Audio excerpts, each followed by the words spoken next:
반갑습니다. 삼명통의 삼명명리에 오신 것을 환영합니다. 사주풀이를 속성으로 할 수 있는 그 지름길, 이번 시간에는 몇 번째 시간이냐? 이번 시간에는 17번째 시간으로 무엇을 가지고 설명하느냐?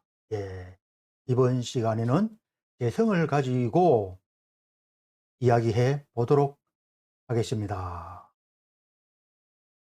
역시 마찬가지로 삼명통해에 실려 있는, 어디에 실려 있다고요? 고인이 말한 대관인식에 관한 그 이름이 어떠한 것이냐, 그에 관한 기록을 가지고 설명하겠습니다. 대가 극하는 것은 사람이 나에게 죄를 받는 뜻이다. 내가 사람을 제어한다는 말입니다. 내가 사람을 어떻게 해요? 내가 다른 사람들을 부려먹는다. 이렇게 해석해도 되겠습니다. 그래서 세운 이름이 처와 재물이다. 가령 사람이 장가를 들어 아내를 얻는 것이다. 장가를 들게 되면 그가 은수로 전토를 가져와 나를 섬겨 종신 어기지 않으니 내가 얻어서 사용하여 그것을 누려서 궁핍하게 되지 않게 되는 것이 바로 재성이다. 여자분들은 이 내용을 보면 다소 화가 날 수도 있겠죠. 그런데 고대에는 여필종부라는 게 강하게 그 관념이 있어서, 그래서 가장 재성을 표현하기 쉬운 것이 처와 혼수, 이것이라고 할 수 있어서, 그래서 유고 만민년 선생께서 이렇게 처와 혼수로서 재성을 설명한 것이 아니냐, 그렇게 생각해 보게 됩니다. 게다가 사람은 가정을 이루고 자식을 낳고 처 내조를 얻게 되니 처와 재물이라고 한다. 재성은 육신으로서는 처에 속하고 물질로서는 재물에 속하게 되는 것입니다. 그래서 처와 혼수를 이야기한 것입니다. 그래서 재성을 처재, 처와 재다, 이렇게 이러한 기준으로서 설명한 것이 재성이 되는 것입니다. 유고 만민년 선생께서 설명한 것이 된다고 하겠습니다. 가정을 이룬다는 것은 관살이 됩니다. 관살성의 특징은 조직이니까 가정을 이룬다는 것 자체는 무엇이요? 관살성이 된다는 것입니다. 가정을 이루어서 다시 물질로서 재물을 얻고 다시 또 철을 얻어 장가를 가게 되고, 결국 이것이 무엇입니까? 내가 무엇을 취하여 얻는 것이잖아요. 재성은 이렇게 내가 무엇을 취하여 얻는 것인데, 취하는 것은 식상성에 또 해당하고 얻는 것은 무엇입니까? 이게 바로 결실로서 식상성으로 한 행동의 결실로서 얻는 것, 그것이 바로 재성이 되는 것입니다. 그리고 또 이 재성은 육친으로서는 부친에 해당하기도 합니다. 부친, 부친을 편재로 보는 거죠. 그리고 처는 정제로 보고, 이렇게 재성을 처와 부친으로도 나눌 수가 있는 것입니다. 자, 이렇게 삼명통에 실려 있는 유고 만민년 선생의 이야기를 봤는데, 그러면 다음은 무엇을 하느냐? 대표적인 특성에 관해서 간략하고 또 그 요점을 명료하게 정리하여 살펴보겠습니다. 재성은 장악, 통제, 제어, 관리, 재물, 탐심, 독심, 신체, 지배, 적극적, 단순, 강력, 정제는 급료, 현재는 사업, 그리고 처, 애인, 그리고 부친에도 해당합니다. 그리고 이 재성어 성격으로는 어떠한 특성이 있나 하면은 당당하고 화통한 특성의 성격이 있는 것입니다. 사주의 재성이 건강하고 일간과 가깝게 있으면은 바로 이 당당하고 화통하고 또는 남을 장악하는 카리스마가 있다는 것입니다. 재성이 일간과 멀리 떨어져 있고 너무 강하다든가 또는 너무 약하면은 절대로 당당하고 화통하고 사람을 장악 관리하여 제어하는 그런 카리스마의 특성이 전혀 없습니다. 아주 맑게 건강할 때 이렇게 좋은 성격의 특성이 나타나게 되는 것입니다. 너무 약하거나 너무 강하면은 이러한 좋은 성격이 나타나지 않습니다.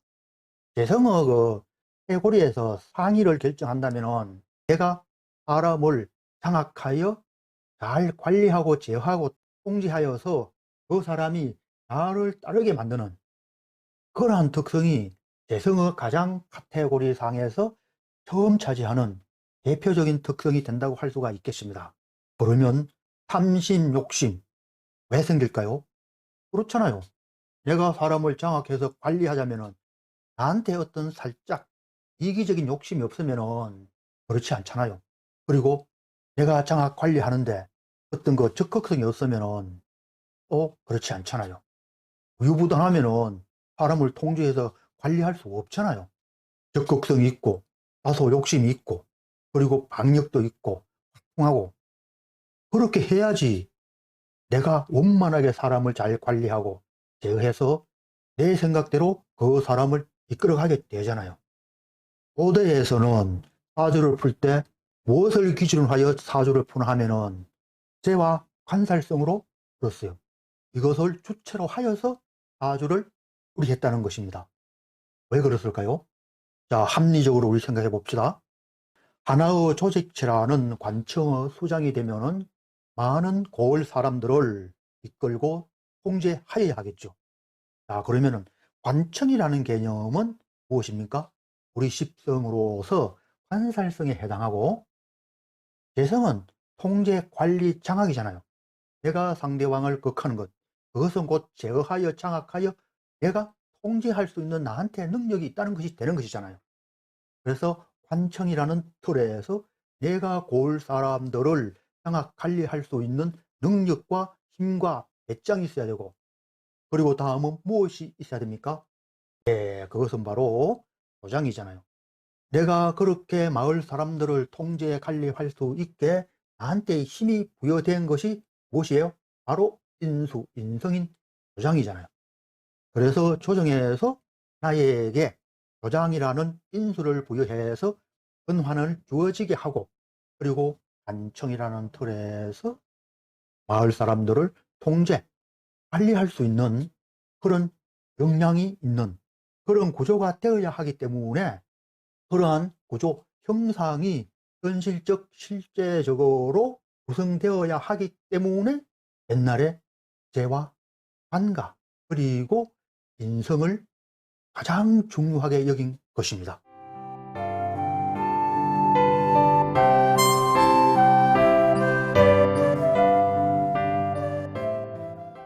그리고 정제는 상업적, 현재는 배타적. 상업적, 배타적은 성격을 논할 때 많이 사용하는 개념인데 경제는 상업적인데 어떠한 경량의 특성이 나타나나 하면은 재물에 대한 집착이 굉장히 강합니다. 그래서 상업이라고 하는 것입니다. 그렇지만 현재는 그렇지 않습니다. 재물에 대해서 그렇게 강하게 집착을 하지 않습니다. 내가 관리 통제하는 능력은 뛰어나는데 그것을 나한테 꼼짝 못하게 내가 잡아서 시켜 먹는 것이 아니고 당당한 그 상대에게 자유를 주는 어떤 면으로 인권을 존중해 주는 그런 특성이 있는 것이 현재로서 배타적인 개념을 갖는다는 것입니다. 그렇지만 정제는 그렇지 않습니다. 사람을 통제 관리하는데도 그 사람을 꼼짝 못하게 내 뜻에 100% 따르게 요구를 한다는 것입니다. 그래서 상업적이라는 것입니다. 그러함으로 인해서 현재는 당당하고 화통한 개념이 강하고 정제에는 욕심이 많고 탐심이 있고 그러한 것, 즉 상업, 내가 모든 것을 흡수시킨다는 어떤 그런 개념. 다소거 양극과 음극이 서로 만나면은 딱 붙듯이 그렇게 하지 않으면 안 된다는 개념. 그런 개념의 특성이 정제로서 상업적이라는 것입니다. 이 사람들 중에서도 정제의 특성이 있는 사람과 편제의 특성이 있는 사람들이 있는데 이 편제의 특성이 있는 사람은 카리스마가 있어서 사람을 잘 통제 관리하면서 그러면서도 관리하여 통제하는 그 마인드를 보면은 어떠한 것이냐 사람이 살짝 튕기는 맛이 있어요. 살짝 튕기는 맛? 이 맛을 생각해 보면은 바로 이런 것인데, 야, 너 이것 해야 된다. 이것을 하지 않으면 안 돼. 그렇게 하면서도 하기 싫으면 말아보라. 네가 알아서 해라. 이러한 개념을 가지고 사람들을 이렇게 다루는데, 정제의 특성은 굉장히 무섭게 합니다. 무섭게 하면서, 야, 너 이거 해. 이거 하지 않으면은 내가 너를 반죽해 버릴 거야. 이러한 카리스마로 일을 시켜 먹는 것입니다. 그렇지만 현재는 아까 이야기했듯이 튕깁니다. 튕기면서 그 사람이 그 일을 하지 않으면은 그 사람의 자신에게 굉장한 피해가 있다는 것을 우회적으로 설명하게 되는 것이 되죠. 어떠한 카리스마로 그 일을 시키게 되는데, 이렇게 시키면서도 정제와 현재의 특성은 그 시키는 방법이 살짝 다르게 된다는 것입니다.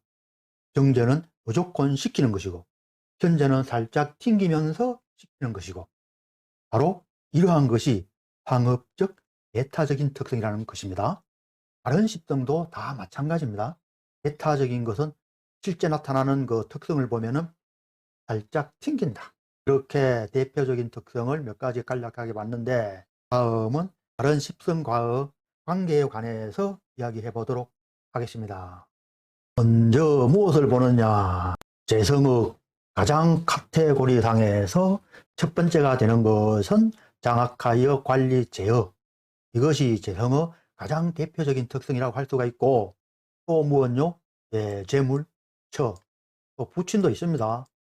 유차가 빠뜨렸는데 부친도 마찬가지로 대표적인 어떤 육친으로서 대표적인 것이 된다고 할 수가 있겠습니다. 그렇지만 그 사람이 특히 남자라면은 결혼해서 가져야 하는 비중이 처가 더 차지하겠죠. 그렇겠죠?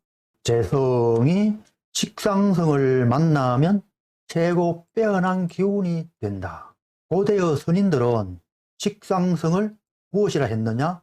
예, 바로 빼어난 기운이라 했습니다. 빼어난 기운이 실행되면서 그 결과물로 물질적인 재성을 얻게 되는 거죠. 또는 사상적으로도 높은 결과치의 명예를 얻게 되는 거죠. 이것이 무엇이냐? 바로 식상생재를 하는 기운이라고 할 수가 있겠습니다. 재성이 식상성을 만나면은 식상생재가 되어서 어떻게 해요? 갑부가 될 수가 있다. 그렇게 논하게 됩니다. 그런데 집성이 두루 건강할 때 비로소 그렇게 되는 것입니다. 갑부가 된다는 것입니다. 다음, 재성이 재성을 만나면은 이게 참 골치 아프거든요. 재성이 재성을 만나면은 재성이 과다하게 되는 것이잖아요. 너무 강하게 되는 것이 되잖아요. 이렇게 재성이 가왕할 때는 어떤 그 특성이 있나 하면은 사람이 단순하면서 상당히 무대포적인 그런 행동을 많이 해요. 좀 심하게, 좀 더 나쁘게 이야기하면은 단순 무식하다. 이렇게까지도 할 수가 있습니다. 그리고 이 재성에 관해서 절대 빠뜨리지 말고 생각하여야 할 것이 하나 있는데, 그것이 무엇이냐? 예. 제왕하여 관을 생하면 재물로서 벼슬을 얻는다. 제왕생관 인내치귀, 이렇게 한명통에 적혀 있거든요. 여러분 그렇잖아요. 국회의원 중에서 부자들, 갑부들이 국회의원 하는 경우가 굉장히 많잖아요. 역시 고대에서도 마찬가지였던 모양입니다. 그래서 이런 후결이 있게 된 것이겠죠. 다음은 또 무엇이냐? 예, 재성이 비경급을 만나면 쫄딱 망한다. 우리 그 사주용어로 비견쟁제라고 하죠. 또는 군비쟁제 이렇게도 말하죠. 비견쟁제. 비견과 급제가 재성을 만나면은 서로 빼앗아 가려고 쟁탈전을 벌려서 결국은 빼앗기게 된다. 이것이 무엇입니까? 바로 군비쟁제, 비견쟁제가 되는 것이죠. 비견급은 재성을 극하죠. 재성을 극하는 것이 기본이 되는 것이죠. 재성을 극한다. 재성을 억제시킨다. 그러면 이것은 무엇이겠습니까?